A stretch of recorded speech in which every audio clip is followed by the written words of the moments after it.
Some interesting stories you need to know in Nigeria.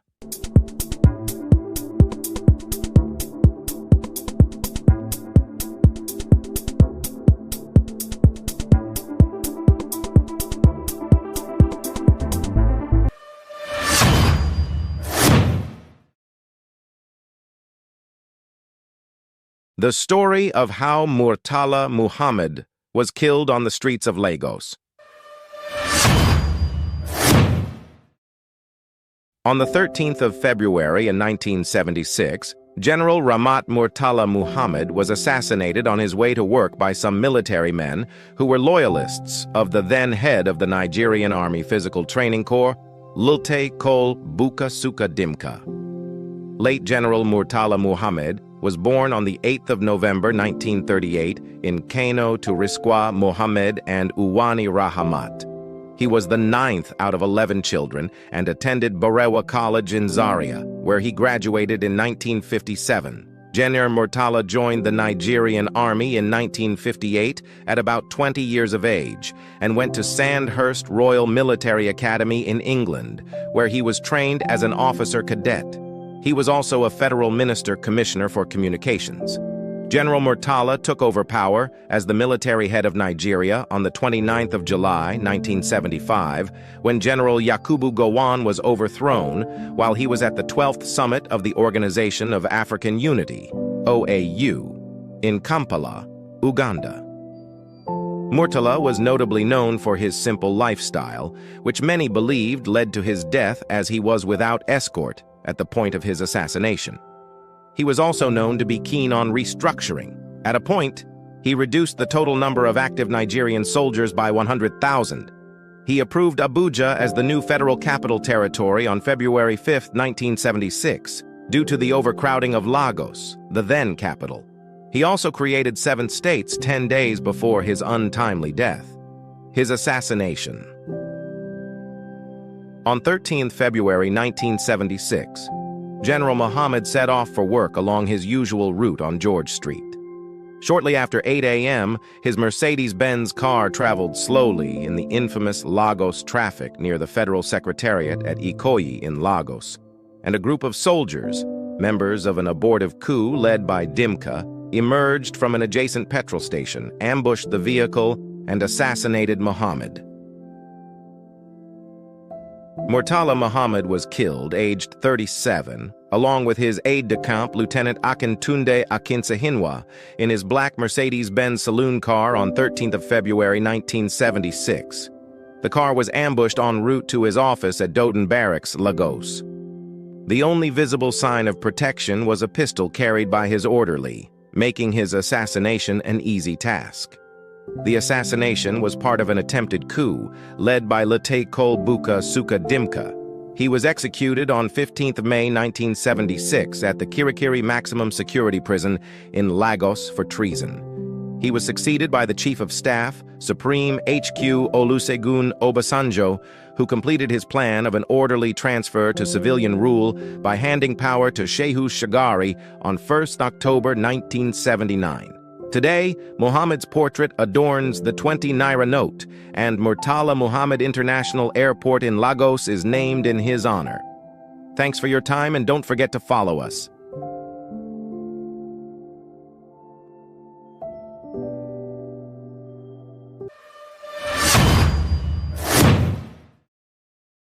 How and why Kudirat Abiola?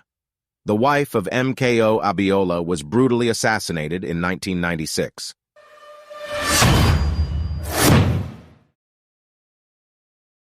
Alhaja Kudirat Abiola, a politically and socially active woman during her days, was the beautiful wife of late business mogul and respected politician, Chief Moshood Kashimawo Olawale Abiola. Her struggles, efforts, and the tireless support she gave her husband, MKO Abiola, when he was incarcerated, led to her untimely death. On the 4th of June 1996, Kudirat Abiola was assassinated by some gunmen in Lagos who allegedly acted on the orders of the Sani Abacha's military junta. Her background. After President Ibrahim Babangida annulled the June 12, 1993 election, which had MKO Abiola as the winner, several riots ensued across the country. especially in the southwest. This led to the demise of President Babangida's military regime and the birth of the Shonakan-led interim national government on the 26th of August, 1993. Before Babangida stepped down from power, he set up an interim government which was to oversee the transition of power to a democratically elected government. MKO Abiola did not support the interim government, as it had no plan of restoring him as the president of Nigeria. The interim national government was later sacked by General Sani Abacha in November 1993. At first, MKO Abiola supported Sani Abacha's military regime, hoping Abacha would return the mandate to him. But when the Abacha refused to do so, MKO Abiola went ahead to declare himself as the president on the 11th of June, 1994. 12 days later, he was arrested and charged with treasonable felony. Kudirat Abiola spearheaded oil workers' strike against the government, which lasted 12 months. She also gathered market women, students, and civil servants to fight for their electoral right, which was denied on June 12, 1993. Her efforts to get her husband out of jail and restore his mandate brought her across the line of Abacha's military government. Unknowing to Kudirat Abiola, she had been marked for assassination by an unknown cabal. On the 4th of June, 1996, Alhaja Kudirat Abiola was in a white Mercedes-Benz driven by her driver, Dauda Atanda, and accompanied by her special assistant, Lateef Shofolahan. It was around 9:30 a.m. on the streets of Lagos. She was going for an appointment at the Canadian High Commission. As her car slowed down on the Lagos-Ibadan Expressway past the 7-Up bus stop on Oregon Road in Ikeja, 2 cars double-crossed them, and 6 heavily armed men opened fire on Kudirat Abiola's car. The gunman shot at close range, and Kudirat's driver got his mouth and shoulder pierced by a bullet, while Kudirat, their main target, was hit in the forehead and instantly lost consciousness. She was rushed to the Echo Hospital on Mobolaji Bank Anthony Way in Ikeja, Lagos, where she eventually died between 12:15 and 12:30 p.m. However, Kudirat's personal assistant, Lateef Shofolahan, escaped the attack unhurt. He was later accused of being involved in the murder plot of Kudirat Abiola. Old Naija gathered that prior to Alhaja Kudirat Abiola's murder, there were 2 attempts to take her life before the plotters allegedly penetrated her network through Lateef Shofolahan.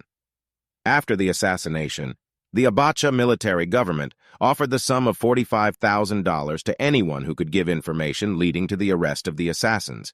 Later, Hamza al-Mustafa, the chief security officer of General Sani Abacha, was accused and convicted. Investigations into the killing traced the killer's bullets to his, Hamza al-Mustafa, personal armory. In October 1988, Hamza al-Mustafa and Mohammed Abacha, General Abacha's son, appeared before the court, both charged with the death of Kudirat Abiola.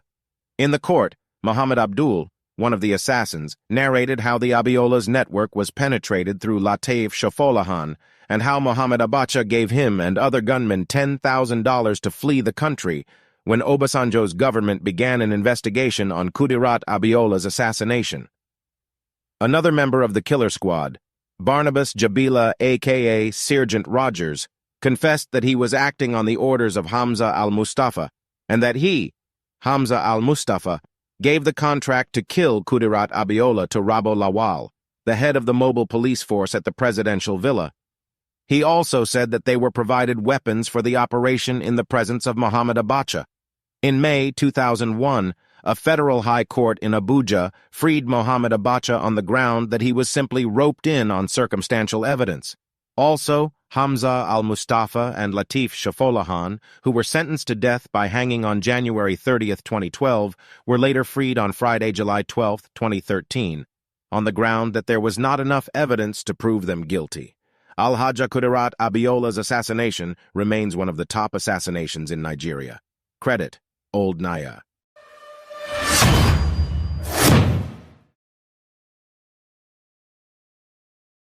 Story of Kola Olawuyi, the investigative journalist who exposed Reverend King and other evil people.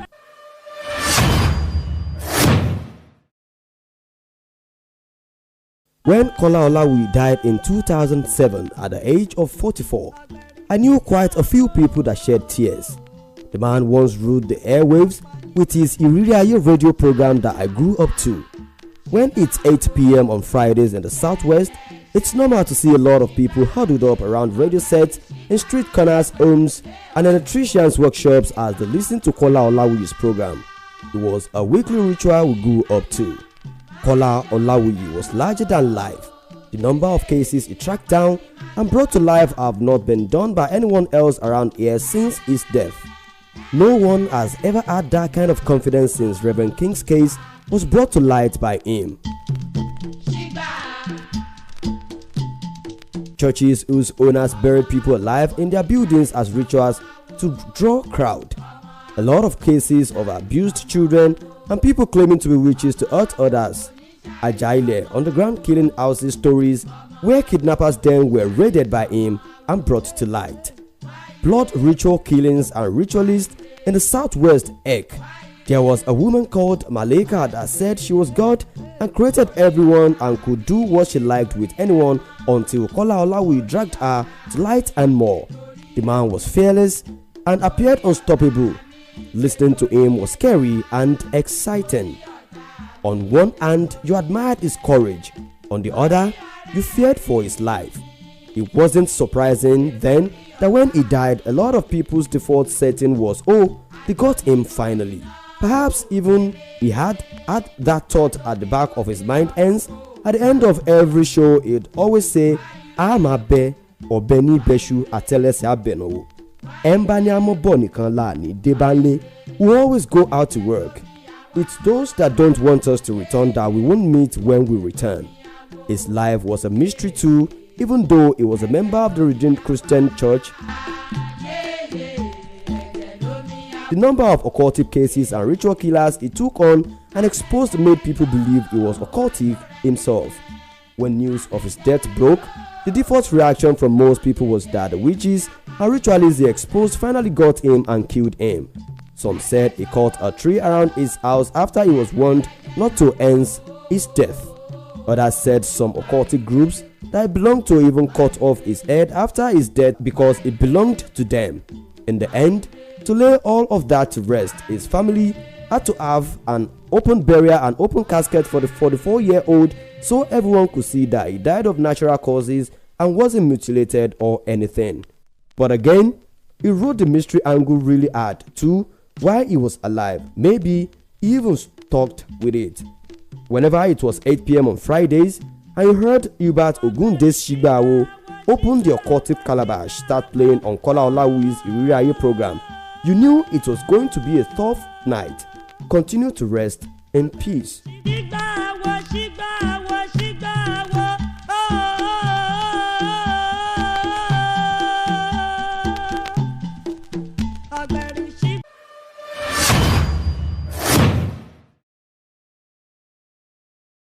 Story of the Nigerian who changed his family name just to marry a widow. In 1930, he is the man Kofo Abayomi Street in Victoria Island. Lagos was named after.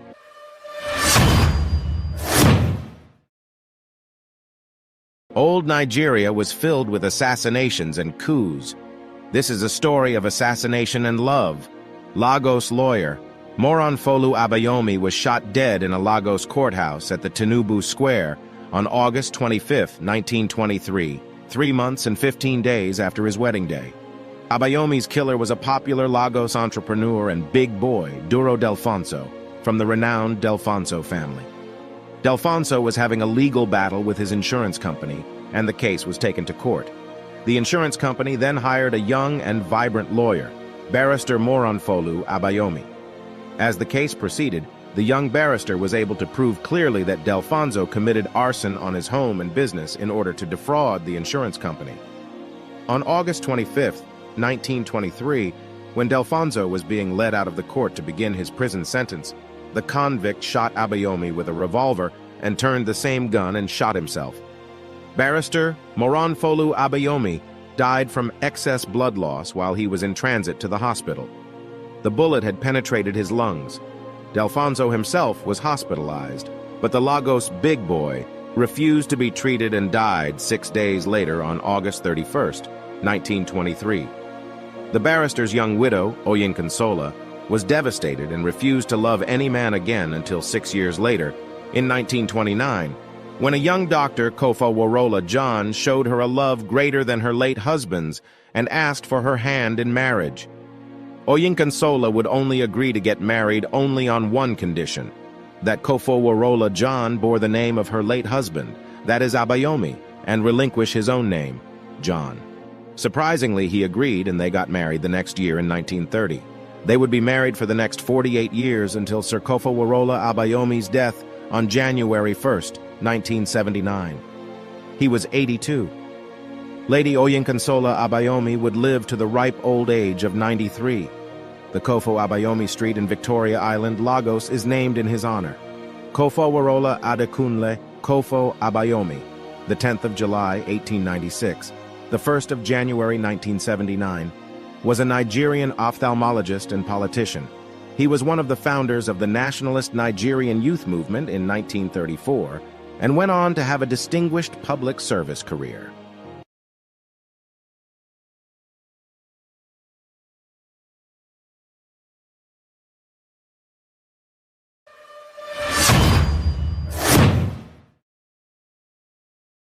Most people don't know that a plane hijack has ever happened in Nigeria.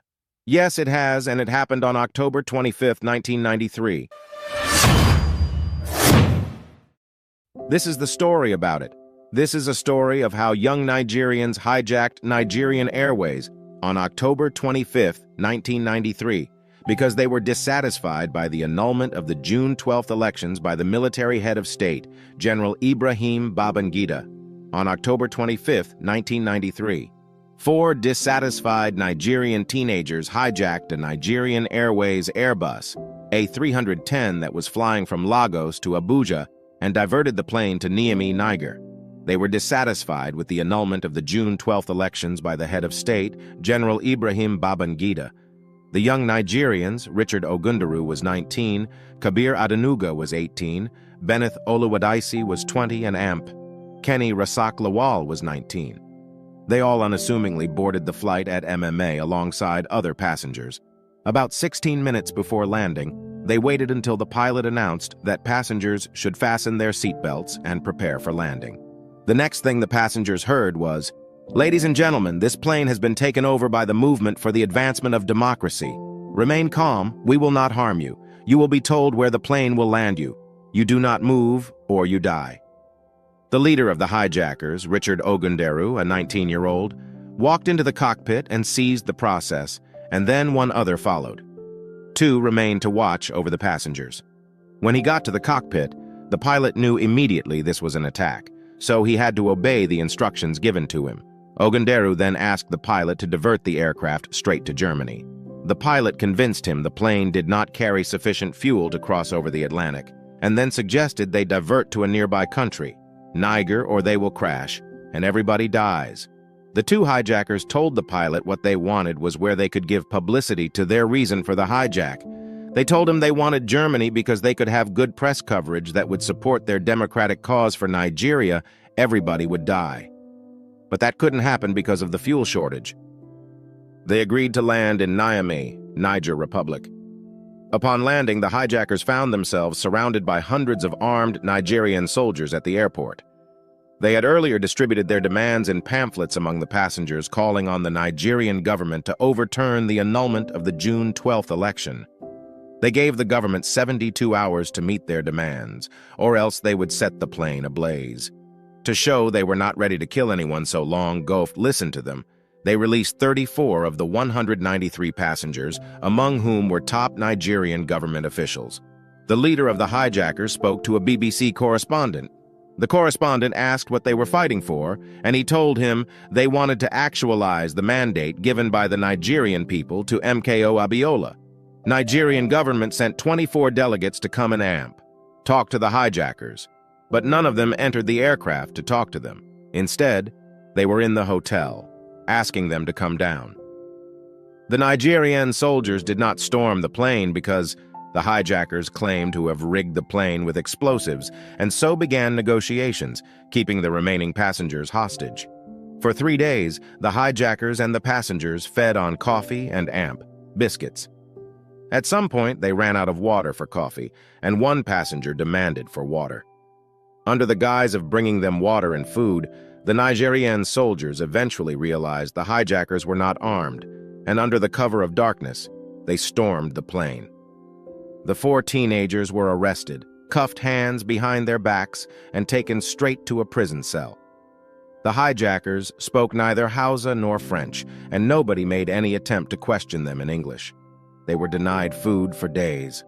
The hijackers were remanded in Niamey prison for 9 years before they were released in 2001. The end. Story of Harrison Okin. The Nigerian man who survived 3 harrowing days under the sea.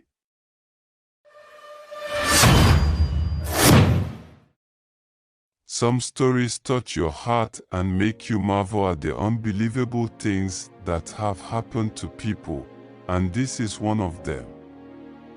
In 2013, Harrison Okin was working as a cook on a tugboat off the Nigerian coast. The boat was stabilizing an oil tanker and had a crew of 12 people on board. An ocean swell came out of nowhere and slammed into the smaller boat, immediately capsizing it and sending it sinking into the ocean depths. With the boat went the entire crew, sadly locked in their rooms as they sunk towards a sure death. A lucky coincidence may have saved his life. The rooms of the boat were locked as a security practice, as pirates often rob the boats in that region. They locked the doors to keep the contents and the passengers safe. This worked to everyone's detriment, as the entire crew were asleep in their chambers. Except Harrison Okin. It was this exact moment that he'd found himself on the toilet and was literally sitting there when the boat got hit by the wave. He'd gotten up early and was getting ready to start cooking breakfast for the crew. The jolting ship tossed him from the bathroom and bounced him around the ship as the boat aggressively sank down. When the vessel finally settled at the bottom of the ocean, Harrison was lucky enough to stumble into an air pocket. He managed to find 2 mattresses to stack on top of each other and stayed above the rising water in his tiny little chamber. He spent the next 60 hours floating in an air pocket. It makes me nauseous just thinking about it. If Harrison Okin was claustrophobic or scared of deep water, chances are he would not have made it. It was because he stayed calm that he was able to survive for 60 hours with no food or water, and almost no air. The bubble of air that he found surely saved his life, but it would have not lasted for much longer. Given the small area he was in, the rising water, and the elapsed time, the air he was breathing was becoming more and more concentrated with carbon dioxide. By the time they rescued him, he was almost out of time. They have no idea how the air pocket maintained itself for so long. The diving crew that set out to collect the bodies from the shipwreck got to the boat almost exactly 60 hours after the vessel went down. Imagine the guy who found him. He was swimming through the ship's interior when a hand reached out and touched him, gently so as to not scare him. Harrison Okin was calm and cool, and just really freaking grateful that they were there to rescue him. They had to be super careful with him, as he'd been in such deep water for so long. He'd absorbed potentially fatal amounts of nitrogen, and if they brought him suddenly to the surface, he could have easily died. The crew equipped him with a special suit and started his ascent back into life above water. He passed out on the way up, but survived to tell his story. He spent 2 days in a decompression chamber and suffered various trauma responses like nightmares and insatiable hunger. But he made it. However, it wasn't until they rescued him and brought him to the surface that they informed him of the bad news: he was the sole survivor. While he was under the water, he thought of his family, his mother, and his wife. He didn't have access to any of them, but what he did have access to was his faith. He prayed and prayed, and God was actually there to answer. After such an ordeal, the trauma naturally stayed around for a long time. Harrison suffered awful nightmares. He'd wake up in the middle of the night feeling like his bed was sinking into the water. Even though he never wanted to go near the ocean again, Harrison O'Keefe abandoned his fear and became a certified commercial diver in 2015. Here's the beauty of it: the rescue diver who discovered him at the bottom of the sea was the one to present him with his diploma. I hope you enjoyed the story.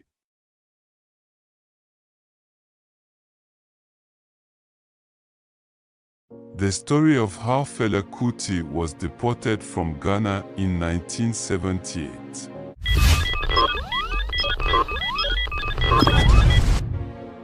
Nigerian African musical legend Fela Anikulapo Kuti went into exile to Ghana after he, together with his family, were brutalized and his house was burned down by Nigeria's military government in 1977.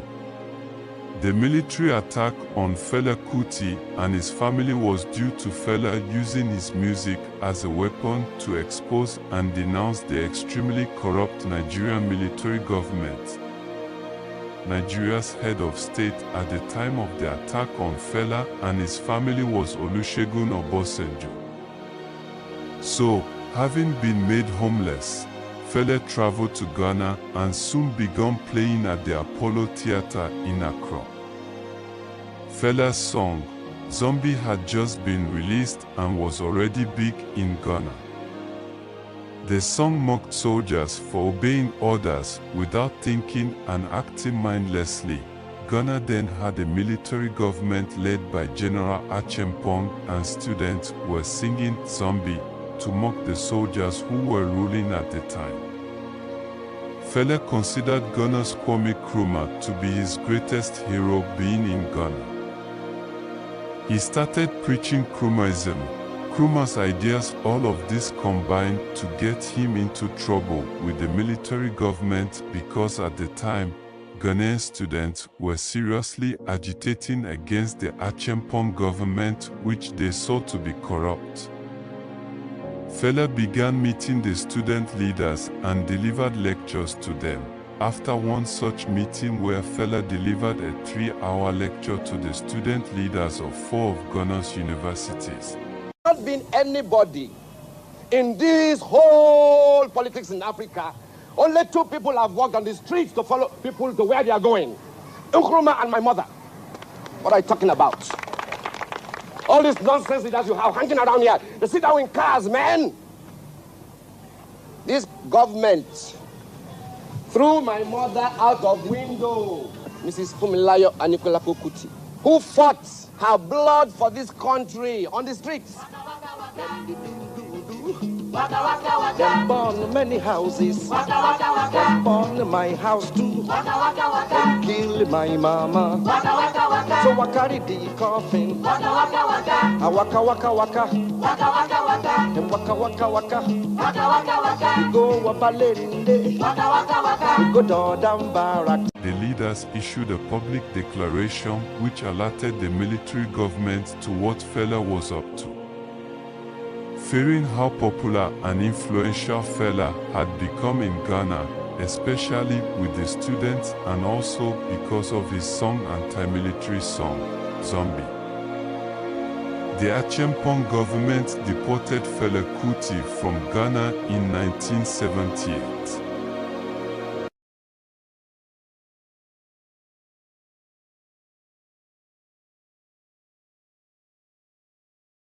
Contrary to what you may have been told, Nigerians did not fold their hands and watch the British Royal Niger Company take over the country. Many people fought back, and this is the story of the 31-year Ekumeku movement. When the British Empire, through the Royal Niger Company, came to Nigeria and started gaining influence in 1807, they only had one mission: to gain control of all of Nigeria's economic resources. And they did get control of these resources, mostly through force. This brute force was applied across the protectorates and colony later known as Nigeria. This is the story of how one tribal group resisted the British Army in a way they had never seen before. The rarely documented struggle between the British and a united underground Igbo resistance group called the Ekumeku lasted for 31 years. The origins of the Ekumeku movement. In the late 1880s, shortly after the Berlin Conference of 1884 to 1885, where European superpowers partitioned African countries, the Royal Niger Company, RNC, a British firm trading in the Niger area, was expanding their domination from Lagos towards western Igboland, which included the Niger Delta and Asaba. While British traders were doing business with locals before the conference, the power dynamics shifted even further in the colonizers' favor after the conference. They made all the laws, determined trading, with whom to trade, how much to trade, and lived as overlords in places where they were only welcomed through the force of their guns. There were claims that RNC exploited its monopoly far in excess of what it could have made in a free trade situation and spread terror, visiting the slightest whiff of local dissent with venom. In 1888, half of Asaba was decimated, and Obosi, a day's walk away in what is now Anambra State, was razed to the ground the following year. In both cases, the RNC alleged that the Asaba and Obosi people were involved in human sacrifice, hence the high-handed treatment. To stop human sacrifice, the soldiers lived off the people's livestock and food crops, and sexually assaulted the women. This led to a lot of resentment. Why was the Niger Delta special in the 1800s? The British were attracted to the Niger Delta, then called the Oil Rivers Protectorate, because of its resource, palm oil. But why was it such an asset? In the 19th century, palm oil was useful for many industrial processes. It was used as an industrial lubricant in tin plate production, street lighting, and as the fatty semi-solid for candle making and soap production. Palm oil made certain breakthroughs in soap chemistry and production possible. Now let's get back to the story. Despite their brash treatment of locals, the British were surprised to meet resistance from locals. These were located across the country and far into Igbo land in the east. But the ones that stunned the armed Brits were the Anioma people of present-day Delta State. The Aniomas had gotten word of how the British established courts, introduced Christianity, and even selected local chiefs against the people's will in other places. For the Aniomas, this was unacceptable, and they were not going down without a fight, so they went to war. A British attack on Ndoni village in 1870 and Onitsha Ado in 1897 set the pace for the rest of the war as one of guns and bloodshed. The war would last in two waves, 1883 to 1902, when the locals first organized and fought back, and from 1904 to 1914. The Ekumeku movement, meaning don't speak about it, was comprised of the Otu Okorobịa. These were young men from various Igbo villages in the nearby Niger Delta communities. They formed the Ekumeku Secret Organization, the vigilante group which fought the British. The name was given due to the stealth which the men used to fight. Unlike the British soldiers and mercenaries who had great firepower, the locals were limited in the scope of weaponry. They instead devised guerrilla attacking styles, which took the Brits by surprise, leading to a series of defeats. The strength and downfall of the Ekumeku. The strength of the movement simply lay in unity, skill, and numbers. Before 1883, the Anioka had a dispute with the Igbuzo clan, which had lasted for decades. But seeing the power of British arms and ammunition, they decided that they could not fight the war individually. The tribes instead decided to make an alliance. Other kingdoms such as Onitsha-Ado, now present-day Onitsha, also joined the movement. However, Britain's superiority in firearms would eventually come to play as the war protracted. Picture of Ekumeku warriors. Opinion, Nigeria.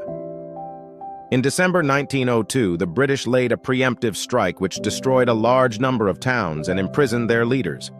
As British officers were burning villages accused of taking part in the resistance cooled off at this point. This was presumably to regroup. In 1904, the Ikumiku rose again, but they defended their towns instead of fighting together as they once did. Despite their skills in combat, the British found it easier to destroy their homelands. In 1911, a roundup of Ikumiku leaders led to imprisonments. By 1914, when Nigeria's northern and southern protectorates and the colony of Lagos were joined as one country, the Ikumeku fire had only started to die. There are no official record on locals killed during the resistance, but it was one of the most devastating resistance to British occupation in Nigeria, leading to the death of a commander, H.C. Chapman. The colonial government's Collective Punishment Ordinance, CPO, a law to punish an entire village suspected of entertaining the activities of the Ekumeku, was pivotal to ensuring the resistance did not return a third time. The impact of the Ekumeku movement. It served as an inspiration for other countries. Many historians believe that the Ekumeku movement inspired the Kenyan Mau Mau Rebellion of 1952. While it is not often spoken of, the Ekumeku movement proves that the ancestors didn't take their chains lying down. Written by Chiamaka Dyke. If you enjoy our contents, support us. Story of Doriko, one of the notorious criminals that terrorized eastern Nigeria.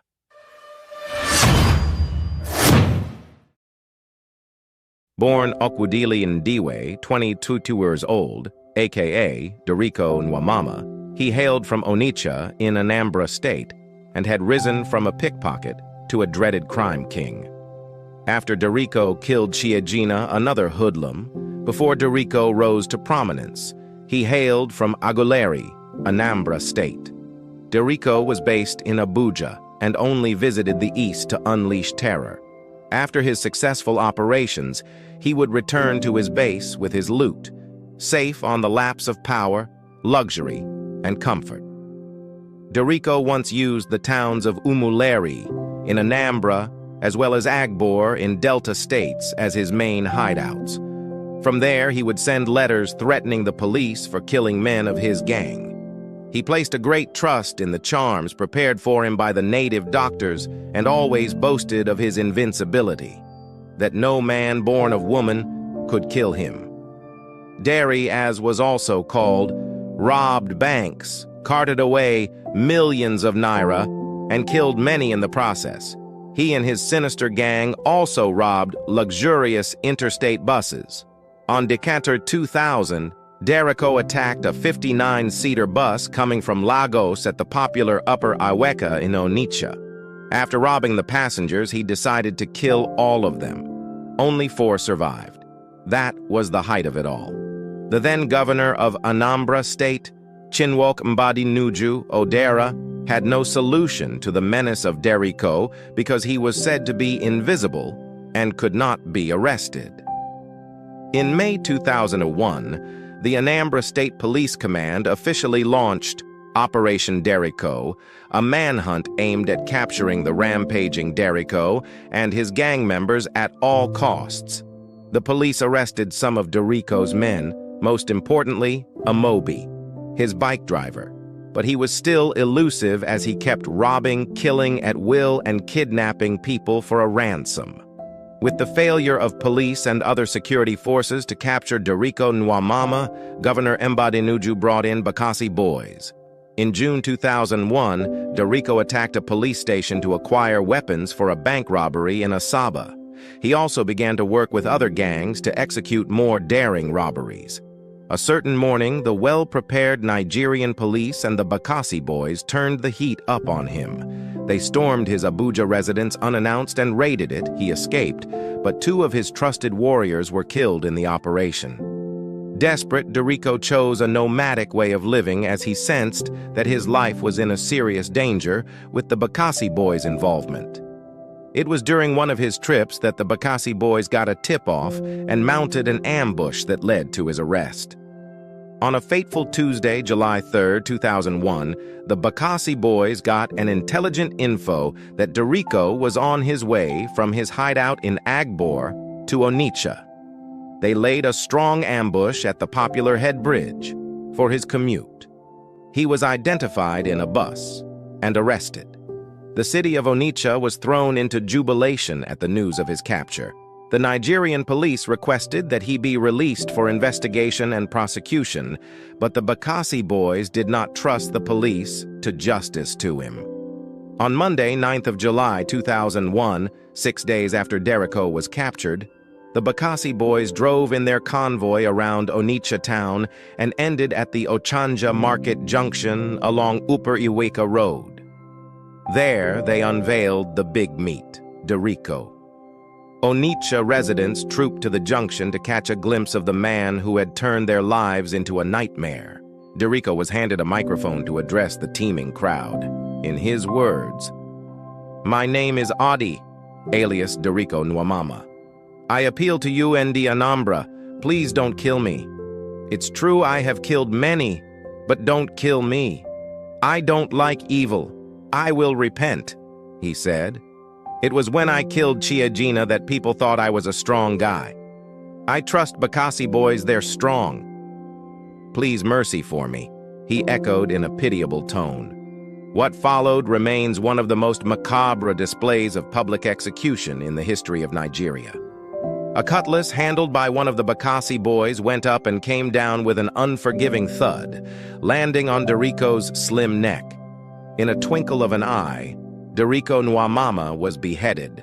The crowd shouted in approval and chanted songs in praise of the heroic Bakassi boys. Derico's body was cut into pieces and set on fire. The chase and capture of Derico inspired the 2001 movie Isakaba. Credit: Igbo History and Facts.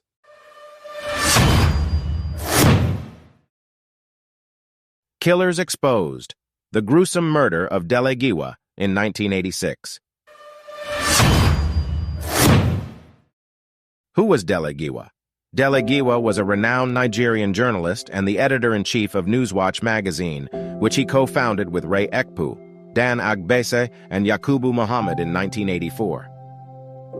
Delegiwa was known to be an ardent lover of truth. In his days, he devoted his time to exposing the corrupt and illegal deeds of the then Nigerian government and politicians, which earned him the people's recognition, support, and trust. It was alleged that the Nigerian government saw Delegiwa as a threat and eliminated him to keep their deeds out of the news.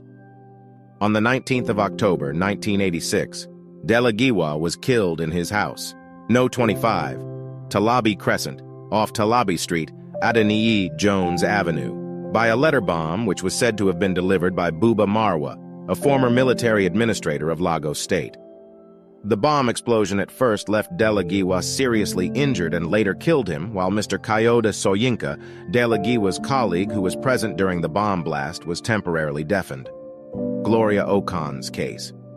Delegiwa was said to have been working on the case of one Gloria Okon, who was smuggled secretly out of Nigeria after her arrest by the Drug Enforcement Agency for peddling hard drugs. Delegiwa, known for his unwillingness to stay subservient to the government, did not desist from fishing out the truth about Gloria Okon, despite several warnings to back off. This supposedly led to his untimely death. Another source claimed that Delegiwa was working on a secret video clip of Mama Nvatsa's testimonies shortly before his execution. Several issues sprang up about those behind the assassination of Delegiwa. In an interview Professor Tayemiwo Ogunade granted Sahara reporters in 2009. In the interview, Professor Tayemiwo Ogunade claimed that it was Buba Marwa who delivered the letter to Delegiwa, and this Buba Marwa was one of Ibrahim Babangida's boys.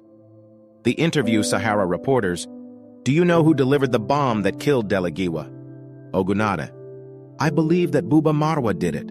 Some Maman Vatsa boys told the full story in New York during a visit to my college to lobby our college to accept to train Nigerian military officers.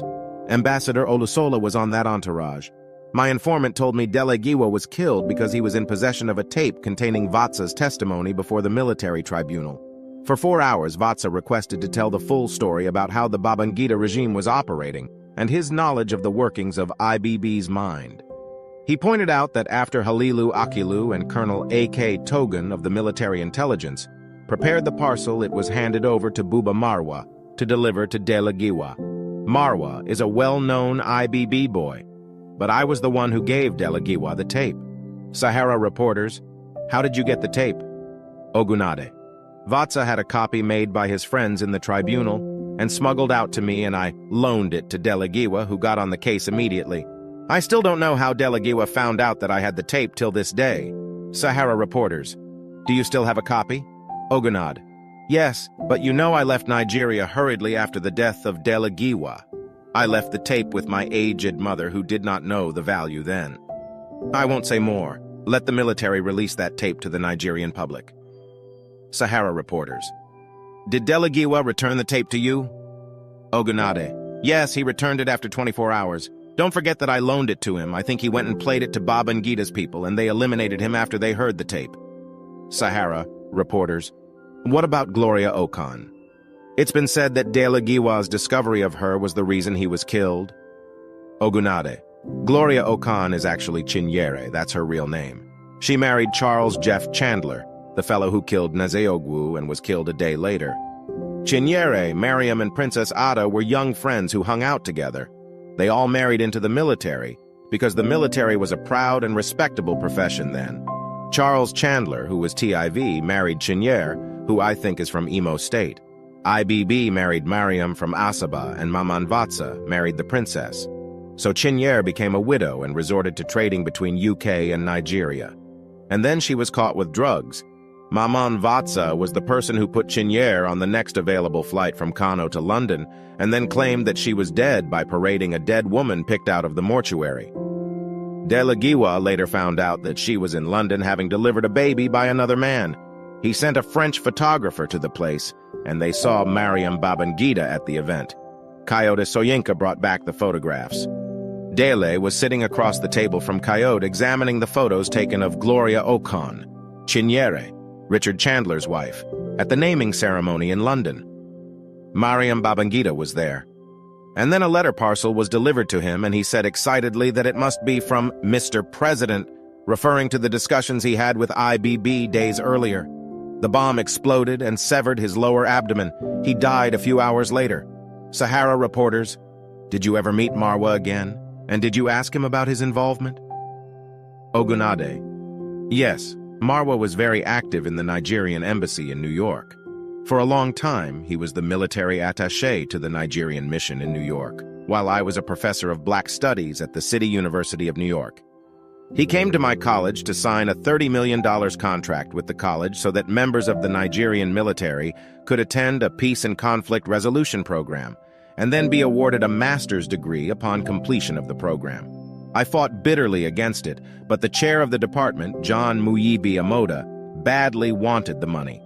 I kept fighting, and one day the college authorities acceded to my request. When I got home, the college had dismissed me, but also I got a fax message saying that $30 million had been returned to Marwa.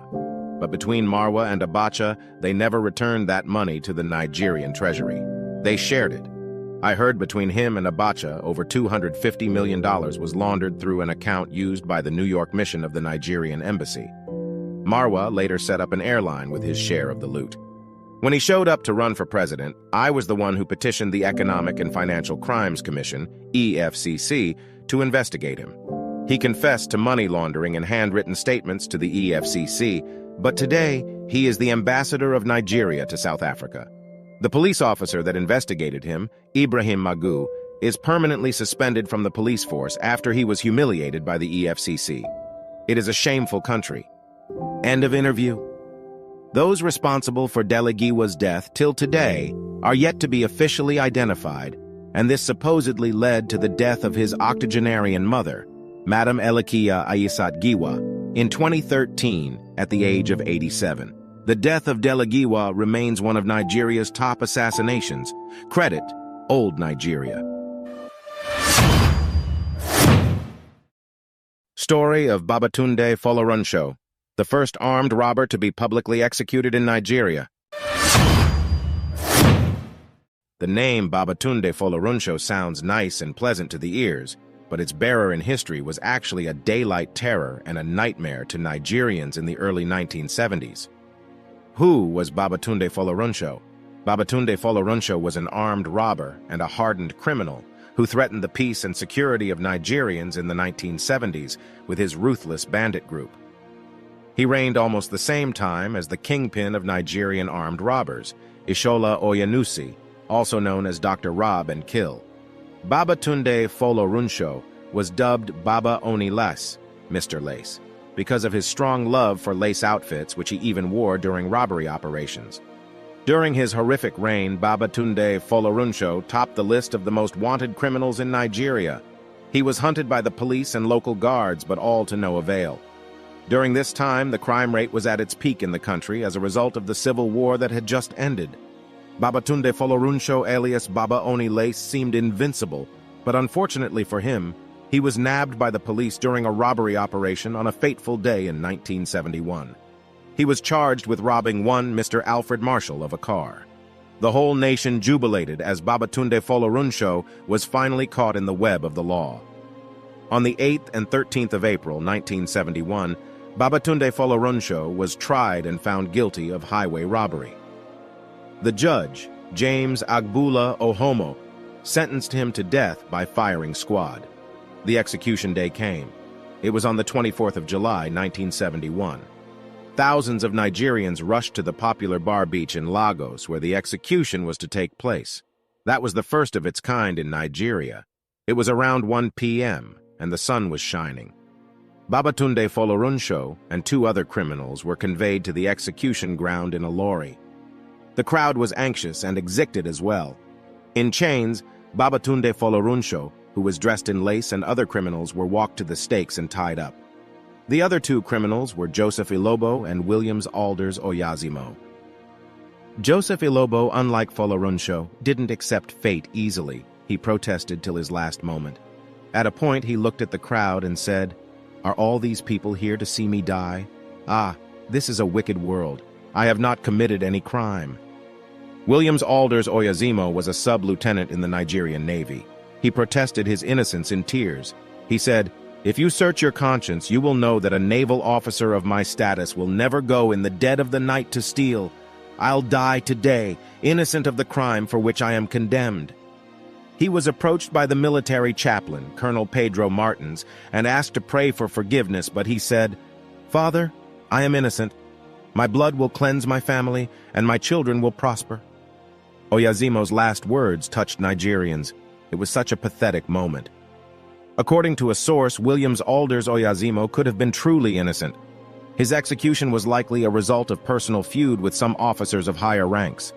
He and Joseph Ilobo were accused of robbing one Alhaja Taibatu Opin of a loudspeaker and record player valued at the equivalent of N$320. They both pleaded not guilty, but were sentenced to death anyway. However, Oyazimo's words did not make the executors change their minds. A loud voice let out the command. Joseph Ilobo screamed, "Make Una go call that Alhaja, make she come see we die." Then a rain of bullets fell on the condemned trio's bodies. Their lifeless bodies were inspected, untied, and then taken away for burial.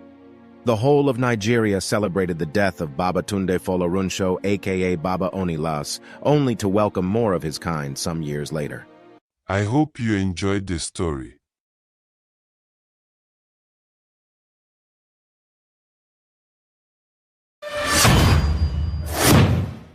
The story of Ajala Olabisi, known as Ajala Travel. When someone in Nigeria liked to travel a lot, sometimes Yoruba people call them Ajala. This is the story of Ajala Olabisi, known as Ajala Travel, was famous in 1950s for traveling around the world. He traveled to more than 80 countries with his scooter. Ajala was a happy-go-lucky globetrotter and socialite who put Nigeria on the world map, as he traversed the globe on his motor scooter. A very Nigerian man at heart and a proud African in soul, Ajala shattered all records of travel, voyaging into lands that no black person had ever seen, not to talk of setting their feet there. Ajala had the world in his pockets, and the world bowed at his guts. From the physical boundaries of nations to the piercing demarcations of racism, Ajala tore through them all. Ajala explored the unexplored and charted the hitherto uncharted area of the world. He wined and dined with heads of state and leaders, including the late Tafawa Balewa, the Prime Minister of Nigeria, and so many other great leaders. In the year 1954, the famous Ajala the Traveler climbed an 80-foot radio tower and threatened to jump down if his deportation process proceed in United States of America. He later jumped down from about 15 feet and sprained his back. He was nonetheless deported, but to London instead. While in London on April 27, 1957, the adventurer began his globe-trotting for 6 years, visiting what is believed to be 87 countries on a scooter Vespa motorcycle. Ajala the Traveler checks for direction from West Berlin Custom in 1957 when he was touring the world. Unfortunately, the great globetrotter Olabisi Ajala died on February 2, 1999, in abject poverty despite his fame. This would have not been the case if YouTube and other social media monetization platforms existed during his time. Drop your comments about this story by replying. Story of Osun-Osogbo Festival, where only virgin is allowed to be Aruba.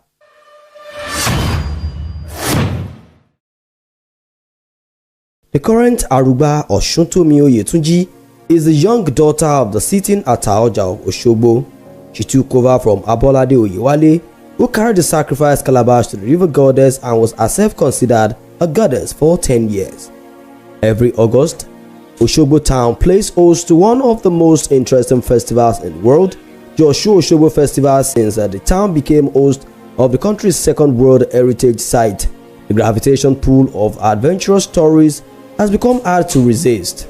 It's a festival that allows tourists to discover the plains, the streams and forests of Osogbo, the land of Oroki, famed for its indigo dye aro. The 1-month-long festival is believed to be a covenant between the indigenes and the water goddess, during which time the indigenes thank the water goddess for the peace, tranquility and prosperity bestowed on the town by the goddess, and also to ask for more favors from the goddess for the next year. The Aruba is led by the most senior Osun priestess and Aworo Osun from the premises of the palace of the reigning Ataoja of Osogbo, enveloped on both sides by a formidable human fence, who must ensure that she gets to her destination without incident and, more importantly, with the calabash intact. As the tradition goes, the virgin chosen is the personification of the goddess Osun and must not stumble. Aruba is carefully chosen by the priest. Sources say that as soon as these votary maids are picked, they live under the watchful eyes of the Ataoja during the periods that they serve as Aruba. Once an Aruba is picked, she more or less becomes Kabiesi's daughter. She lives under the care and watchful eyes of the Kabiesi. This is because she must not know any man while she still bears the Osun calabash, so they don't enjoy some freedom that their mates enjoy. The Arubas are allowed to quit when they are matured enough to get married. The practice over the years has been that the Aruba must be a virgin, a spinster from the king's extended family, and must be chosen for the role by Ifa divination picked from ages 11 or 12 and dedicated to the service of the river goddess Yeye Osun until she eventually gets matured. Usually, she would serve the town for about 3 to 4 years before she grows into womanhood. But with civilization and most of them attending schools, the Aruba now serves the town or the river goddess for over 10 years for those picked at tender years. Aruba is not allowed to eat certain foods like fish, snail, guinea corn because Osun does not take them. Whilst lots of restrictions are placed on the social life of the votary maid, she is allowed to go to school and mingle with her friends. Though spiritual, being Aruba does come with its own perks, such as enjoying preferential treatment in school, one of which is sporting long hair while other students kept short hair and getting whatever she desires from the ruling king. Fellow students are wary of her, but for those who are close to her, a former Aruba once said, she is completely harmless. She wore school uniform all through her years of studies, except for 2 bracelets on her wrist which should never be taken off. Of course, that caused some few skirmishes with teachers, of which one physically yanked it off, and the consequences were immediately devastating, she recanted.